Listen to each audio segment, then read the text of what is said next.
mà ńlẹ́ níbẹ̀ yẹn ò nílé lóko. Ẹ sì kú dédé àsìkò yìí. Hello everyone, it's Aderunke again. I hope your day is going well. Today, I'd like to talk about Elegba and what it means in response to both Childish 99's request.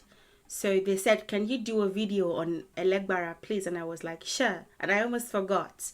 I know that there might have been video requests in the past that I said sure to, and I forgot. So if you are one of those people who asked me to make videos in the past, but I forgot, please reply to the initial comment or your initial request, and I will remember.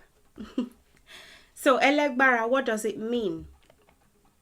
First of all, I'd like to say that it's a different word and not a longer version of Elegba, one of the characteristic names of issue. It's not a longer version of Elegba.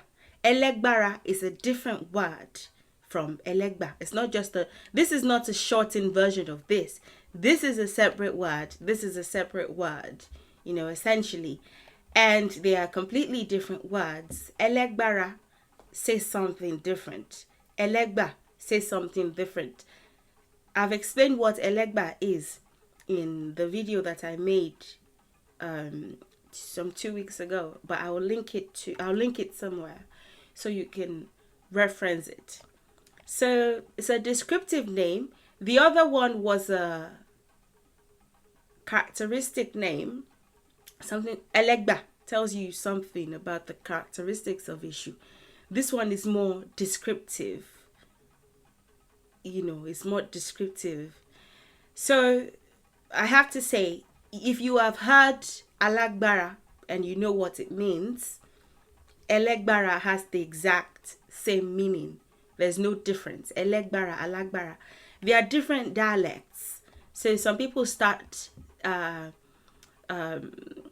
certain sentences with certain words. Some people begin certain words with ele, some with olo, like the way that you have eledumare and olodumare. It's the exact same thing, just different. Elegbara and alagbara are the exact same thing. So if you know what alagbara is, then you're good to go, basically. The central word is agbara. Agbara is the central word in these words. So once you know what this is, you can figure out what this is.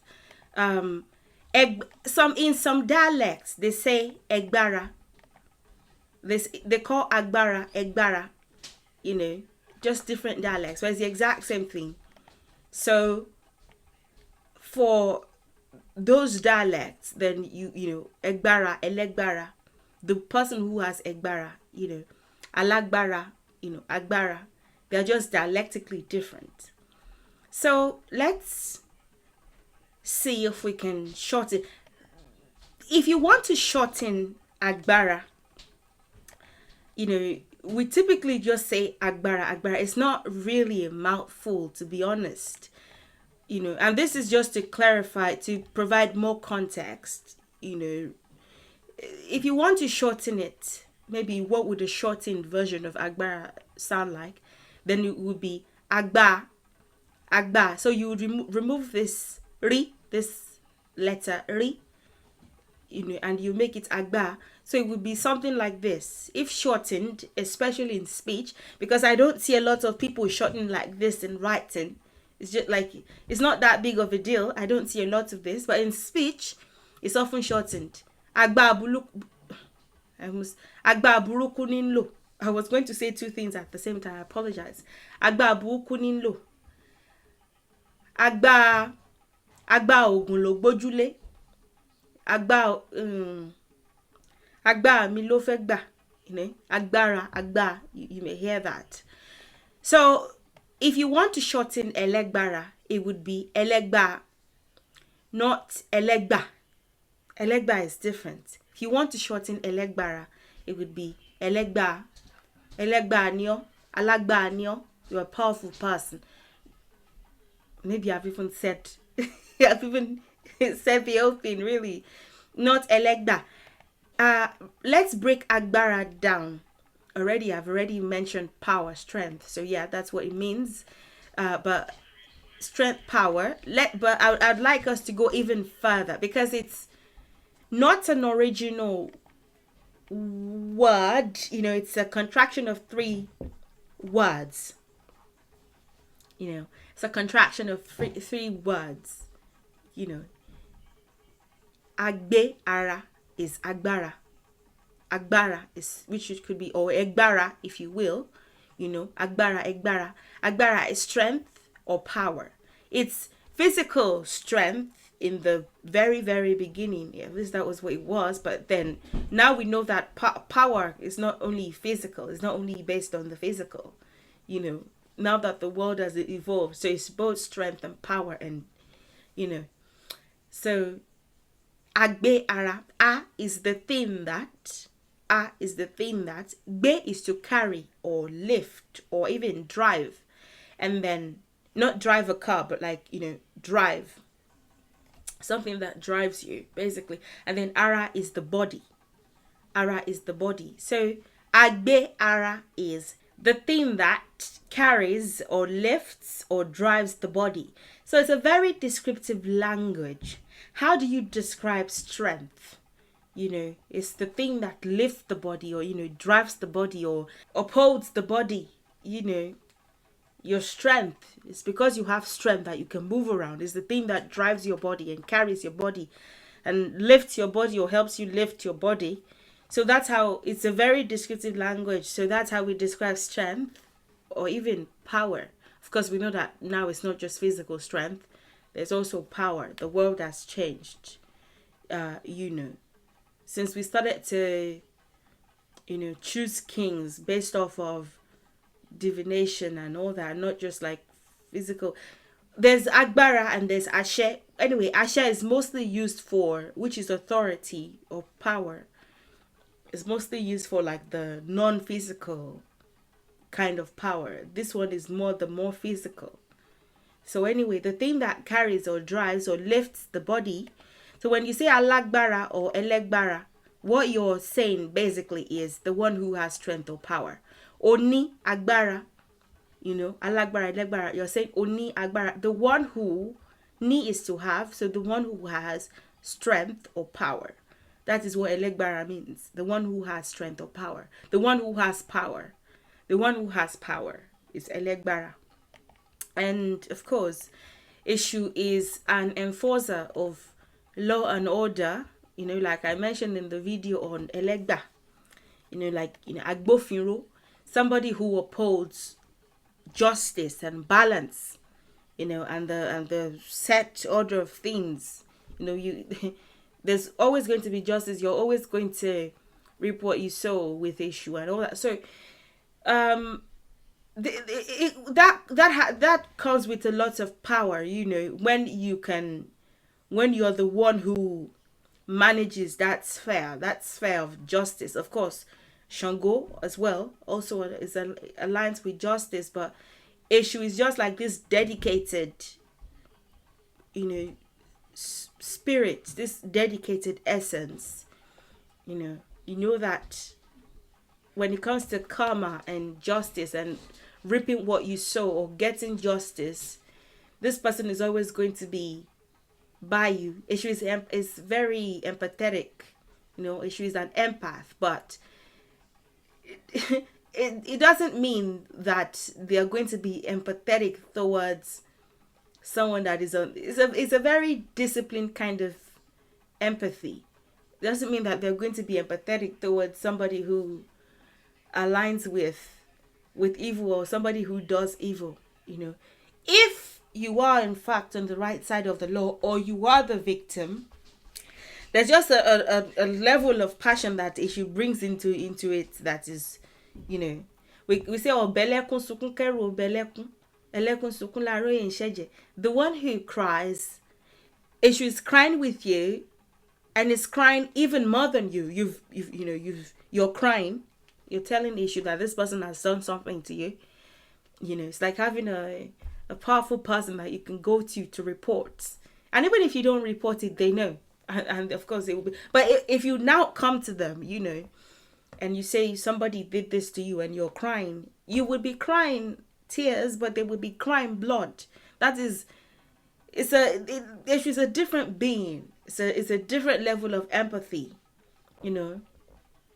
Obonimi sumi, what am I saying? Obonimi shumi keru obonimi, onimi shumi lare shufu.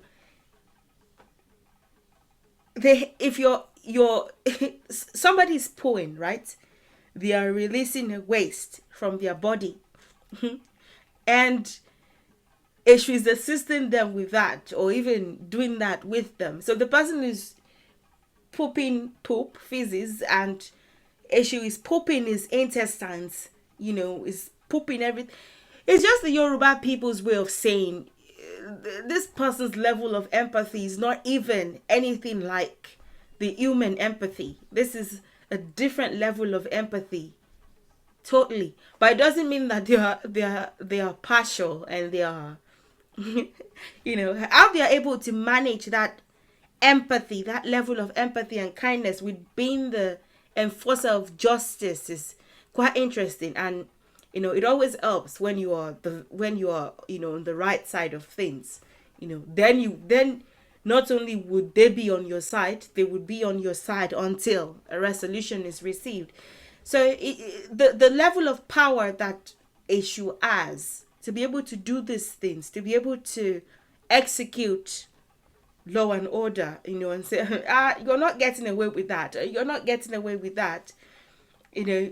It's just like the level of power that the police have, you know, especially for the police. It is when they're wearing their uniform and they're on duty. It's not and once they're retired, they are retired. And of course, they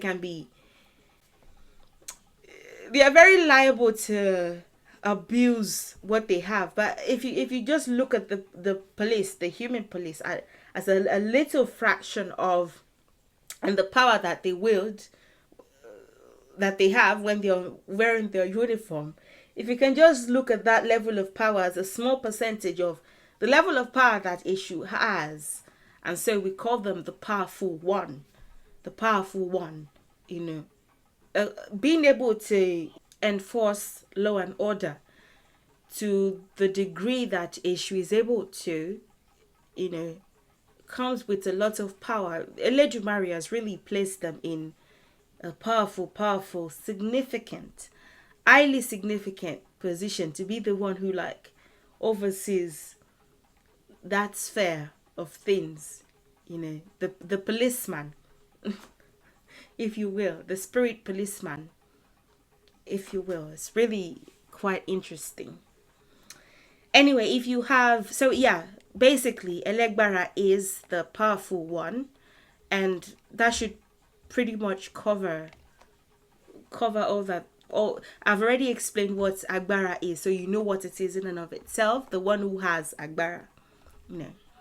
So if you have any questions, please don't hesitate to ask. Again, for the video request that I may have missed, you can maybe remind me, and please let it be the ones that you've asked before now, not like not like right now, because I already have a bit on my plate, at least for the coming months, so I don't want to disappoint anybody. But for the previous ones, you can just remind me. Thank you very much. If you have any questions, please don't hesitate to ask, and I'll see you in the next video. Enjoy the rest of your day, and bye for now.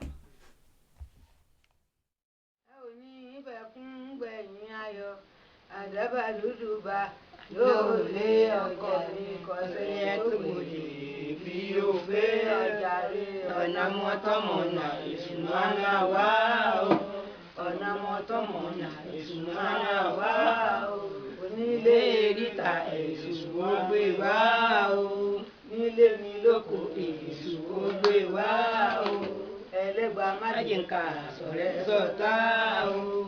Ọkọ mi má jẹ́ sùn òdì yóò pé o. Ọjàre gbẹ̀dẹ̀ nírọ̀kòkò lágbára láyọ̀ ọ̀rọ̀ wà lọ́rùn.